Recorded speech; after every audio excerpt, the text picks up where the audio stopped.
3. Assalamualaikum warahmatullahi wabarakatuh. Kepada yang terhormat Bapak, Ibu dosen, penguji kinerja PPG Kemenak Baik 3 tahun 2025. Perkenalkan, nama saya Syamsu SPDI, NIM 210012541, mahasiswa PPG Guru Tertentu tahap 3 tahun 2025, program studi Sejarah Kebudayaan Islam di LPTK Universitas Islam Negeri Alauddin, Makassar. Pada hari ini saya akan melaksanakan uji kinerja di MTS Auladul Asadiyah Ajam Mateko, Kecamatan Ajanggale, Kabupaten Bone, Provinsi Sulawesi Selatan, dengan materi Khulafaur Rasyidin. Demikian perkenalan saya. Sekian dan terima kasih. Selamat menyaksikan. Wassalamualaikum warahmatullahi wabarakatuh. Assalamualaikum warahmatullahi wabarakatuh. Waalaikumsalam warahmatullahi wabarakatuh. Pada hari ini kita akan belajar tentang sejarah kebudayaan Islam. Sebelum itu kita akan berdoa dulu. Mungkin pada anak-anakku bisa ikuti saya, karena saya mempunyai doa khusus untuk mengajar, dan apapun kegiatan saya selalu mengadakan doa ini. Hasamkum awwaula akumkum bil hayyul qayyum abi aqwamus du'a bi alfi wala haula wala quwwata illa billahil azim. Tiga. Baiklah anak-anak, sebelum kita belajar, mungkin terlebih dahulu saya akan lihat absennya dulu, siapa-siapa yang hadir dan tidak hadir. Ini Nurul Asmaul,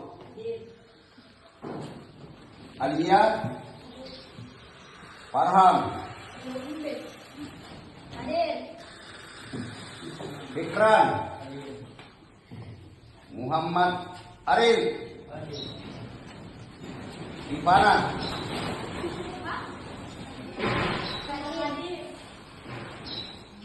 Sifar Rahman, Hadir.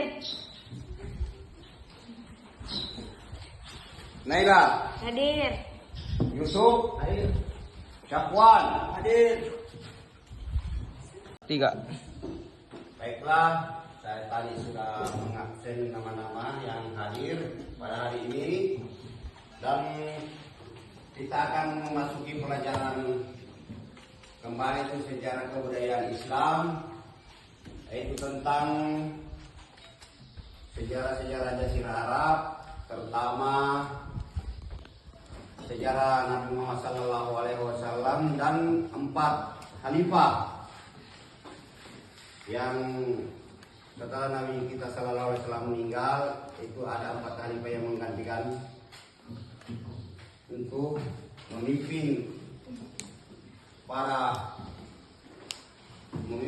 umat Islam di dunia ini.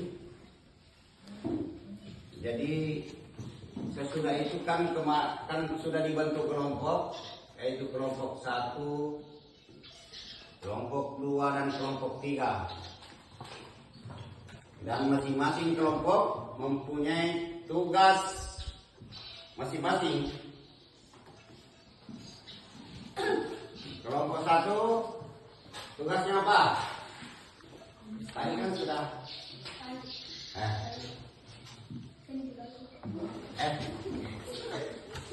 Tahu juga.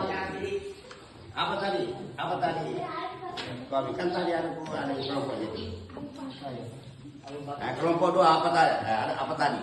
Umar bin Khattab. Ya. Kelompok 3. Usman bin Affan.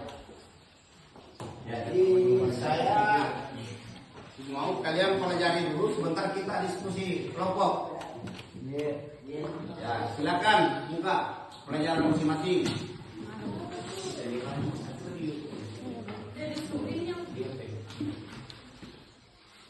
Tiga. Perhatian. Ya. Perhatian. Ya. Sebelum kita memulai pembelajaran, mari kita menyanyikan lagu Indonesia Raya lalu dilanjut dengan Mars MA. Dalam hitungan 1, 2, 3. Indonesia tanah airku, tanah tumpah darahku. Di sanalah aku berdiri, jadi pandu ibuku. Indonesia kebangsaanku, bangsa tanah airku. Marilah kita berseru, Indonesia bersatu. Hiduplah tanahku, hiduplah negeriku, bangsaku, rakyatku semuanya. Bangunlah jiwanya, bangunlah badannya untuk Indonesia Raya.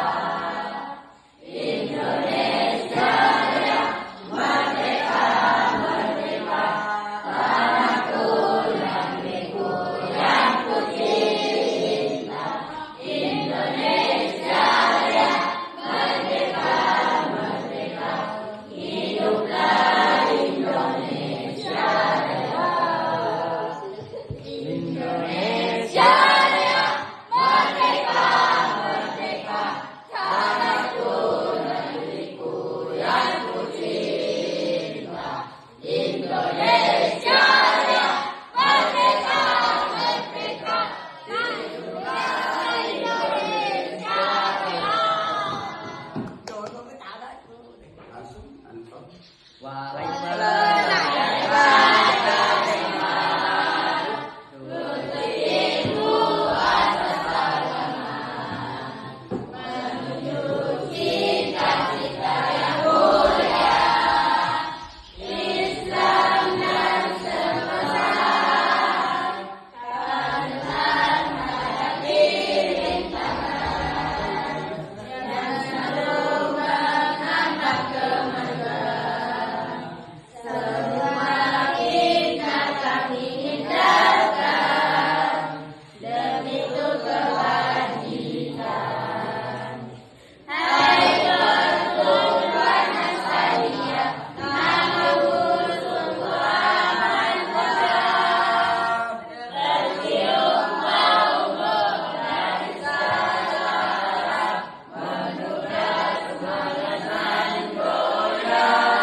3. Apakah ada pertanyaan untuk kelompok 2? Saya Pak. Ya, silakan kelompok 3. Jadi saya ingin menanyakan bahwa berapa lama Umar bin Khattab menjadi seorang khalifah? Ya. Bagaimana? Kelompok 1 ada pertanyaan?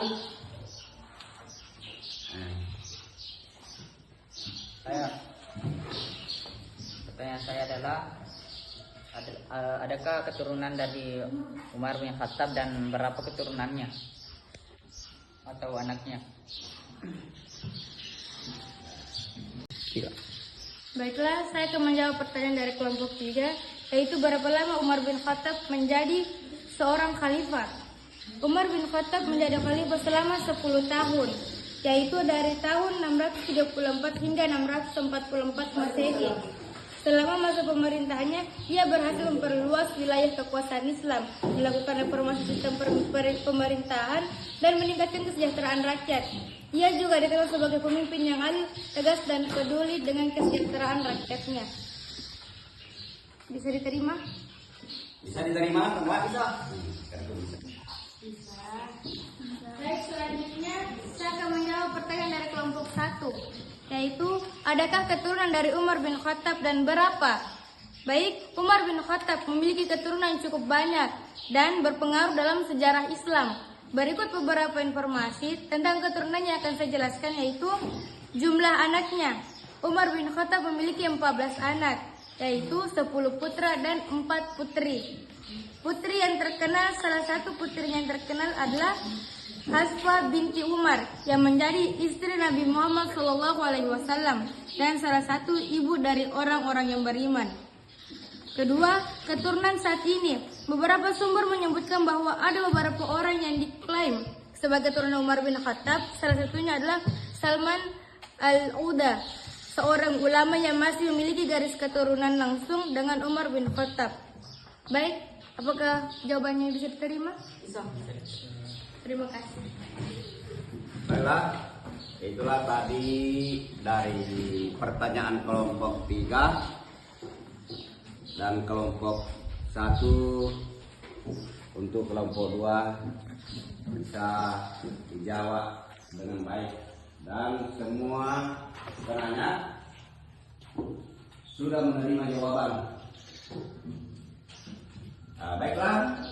Sekarang kita beralih ke kelompok 3, yaitu tentang kekhalifahan Utsman bin Affan. Baiklah, saya akan menjelaskan sedikit tentang biografi singkat Utsman bin Affan. Utsman bin Affan adalah khalifah ketiga dalam Islam setelah wafatnya Umar bin Khattab.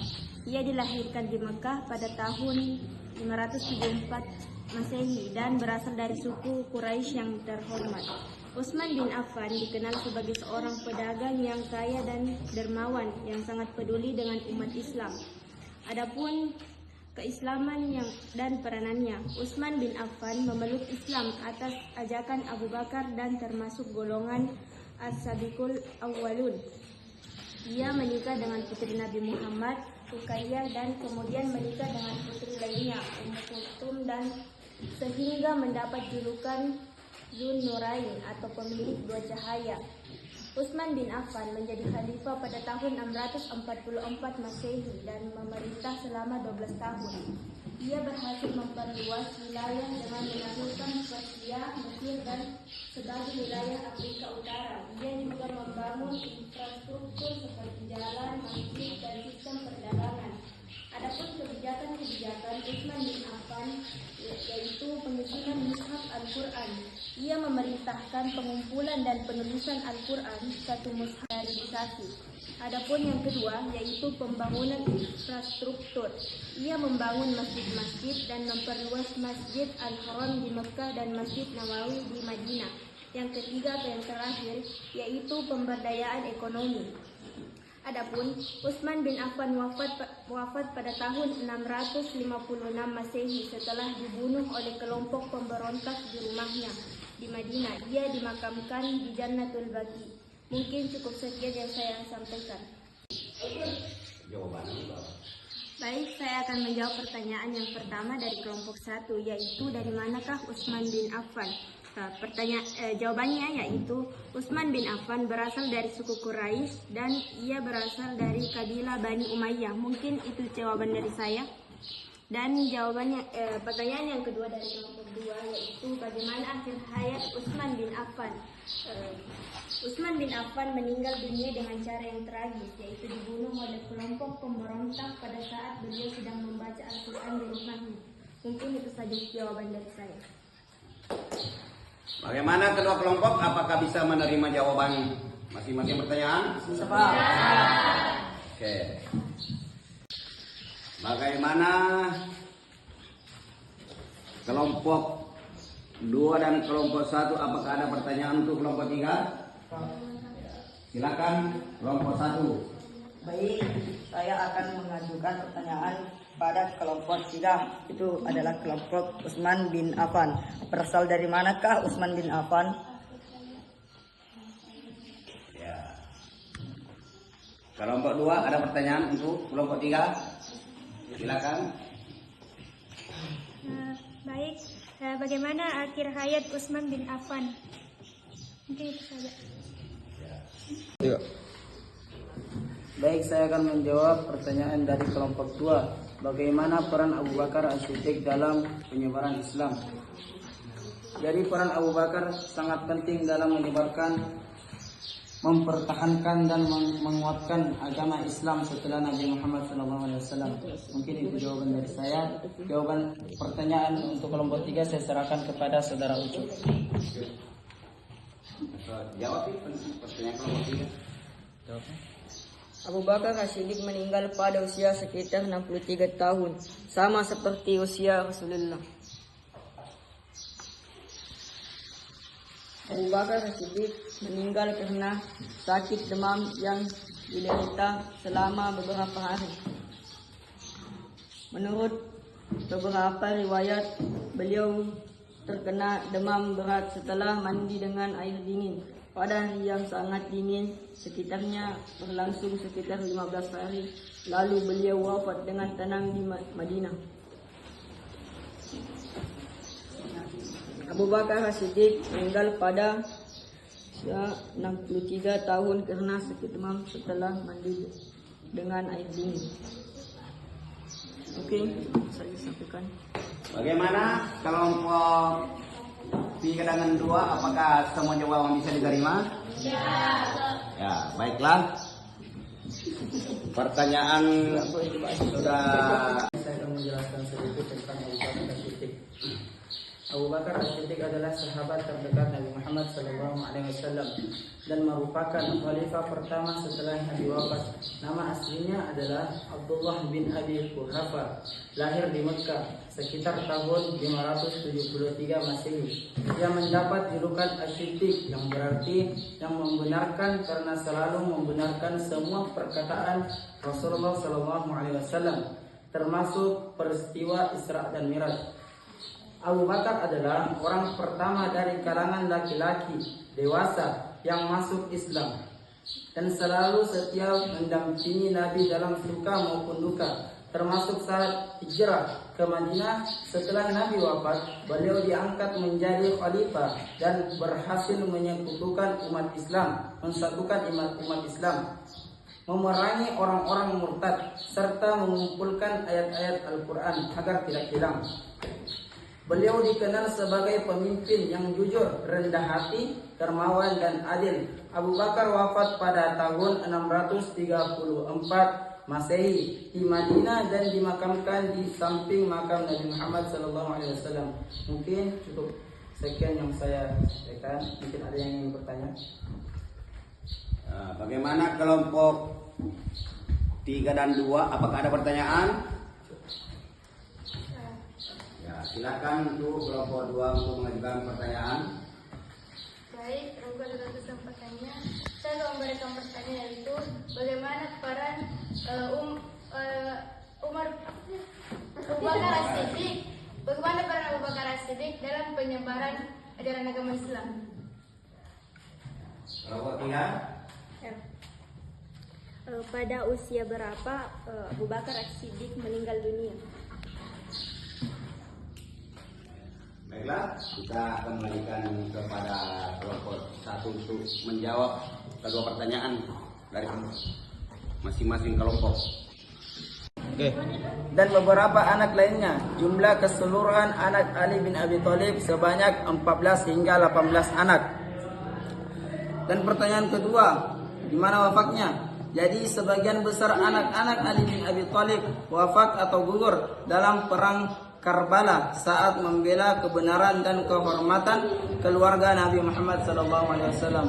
Mungkin cukup sekian penjelasan dari saya atau jawaban dari saya.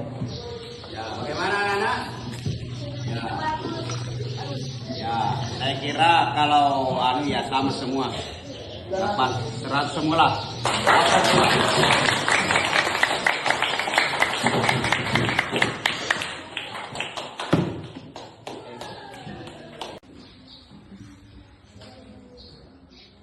Baiklah anak-anakku sekalian, karena kerja kelompok dan diskusi sudah selesai di masing-masing kelompok, tapi saya akan tambahkan masih ada satu hal yang belum ditahu tentang sejarahnya, keberadaan sejarahnya, dan makanya saya akan menanyakan kepada setiap kelompok masing-masing kelompok untuk pertanyaan dari saya tentang Ali bin Abi Thalib.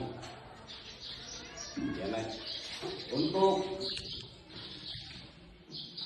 pertama yang saya akan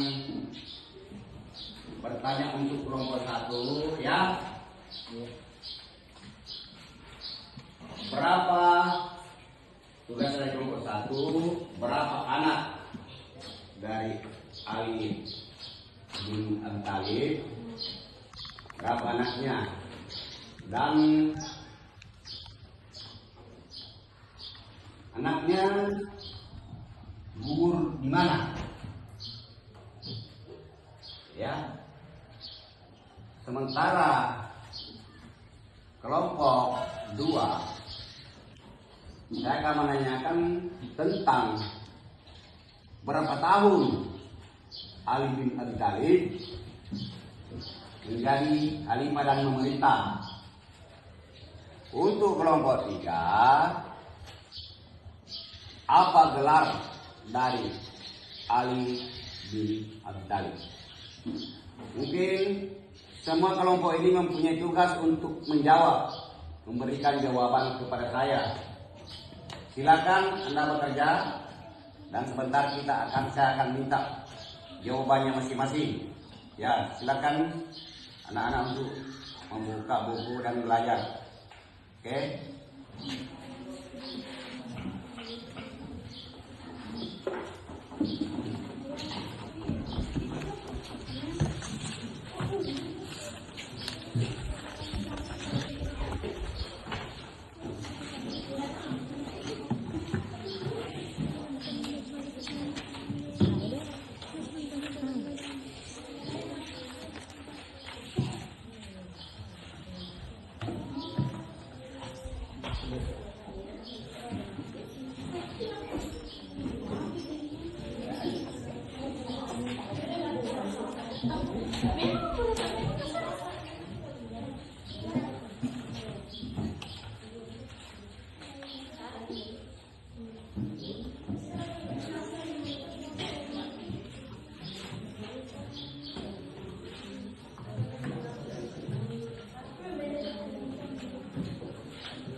Ya, baiklah, saya akan meminta penjelasan dari kelompok 2 dulu. Ya. Kelompok 2, coba jelaskan. Baiklah, saya akan menjawab pertanyaan dari Gurta. Ali bin Abi Thalib menjadi khalifah selama sekitar 4 tahun 9 bulan, yaitu dari tahun 656 Masehi hingga 661 Masehi. Dia adalah khalifah keempat dan terakhir dari Khulafaur Rasyidin. Mungkin itu saja. Ya, baiklah. Saya rasa penjelasan dari kelompok 2 cukup bagus kalau bagi saya. Ya, luar biasa. Seandainya ini dia mendapat 100.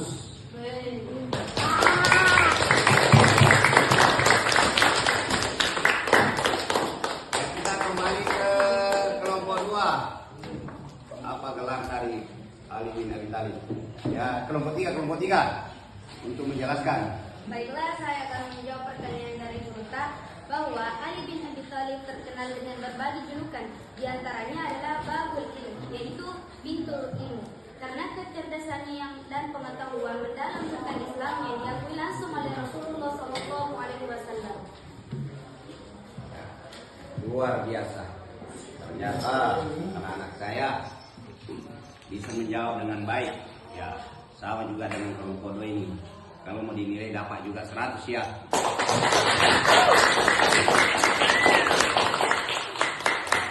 Saya akan kembali ke kelompok 1. Ya, baiklah, saya akan menjawab pertanyaan dari Gurta. Berapa anak Ali bin Abi Thalib dan di mana gugurnya? Ali bin Abi Thalib memiliki cukup banyak anak. Dari beberapa istri, namun yang paling terkenal adalah anak-anaknya dari Fatimah Az-Zahra, putri Nabi Muhammad SAW. Anak-anak Ali dari Fatimah Az-Zahra: 1. Hasan bin Ali, 2. Husain bin Ali, 3. Zainab bin Ali, 4. Ummu Kulhum binti Ali. Dan Ali bin Abi Thalib dari istri jawab. Iya, Pak. Jawab. Ya, baiklah.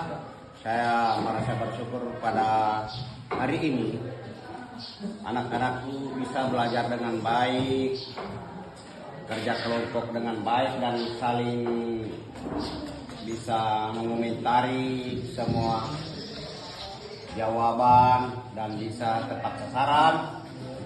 Ya, saya rasa itulah sejarah hidup dari keempat khalifah ini, mulai dari Abu Bakar As-Siddiq, Umar bin Khattab, Utsman bin Affan, Ali bin Abi Thalib, dan mereka. Ya, baiklah. Saya merasa bersyukur pada hari ini anak-anakku bisa belajar dengan baik, kerja kelompok dengan baik, dan saling bisa mengomentari semua jawaban dan bisa tepat sasaran. Ya, saya rasa itulah sejarah hidup dari keempat khalifah ini, mulai dari Abu Bakar As-Siddiq, Umar bin Khattab, Utsman bin Affan, Ali bin Abi Thalib, dan mereka yang ada di Sulawesi. Ini kita Bugis, karena Sulawesi Selatan ini ada juga wali, 7 wali, dan ada beberapa tokoh-tokoh yang masuk di Sulawesi itu menyebarkan agama Islam. Dan dalam catatan sejarah sebenarnya, ya, Jawa mengklaim bahwa sejarah Islam pertama di Jawa, tapi kita tidak tahu. Tapi ada juga peradaban sejarah di Sulawesi ini, termasuk di Kosora itu makamnya Al-Akbar Al-Husain itu lebih duluan dari Pulau Jawa. Dan di khususnya Kecamatan Ajanggara ini, Kabupaten Bone, Sulawesi Selatan ini, di Kumpulan itu ada juga wali, ada juga penyebar agama Islam, yaitu Abdul Majid Tapatal. memang panjang, nanti kita akan ungkap. Nanti pelajaran ke depan kita akan masuk di sejarah Islam di Nusantara ini. Karena kita sudah mempelajari tadi tentang sejarah Islam di negara Arab, itu sebagian kecil kan baru sejarah dari 4 khalifah ini. Karena nanti kita akan masuk tentang pelajaran juga adalah tentang ada beberapa suku di tanah Arab itu seperti Abbasiyah, Umayyah. Kita akan nanti masuk di bagian sana.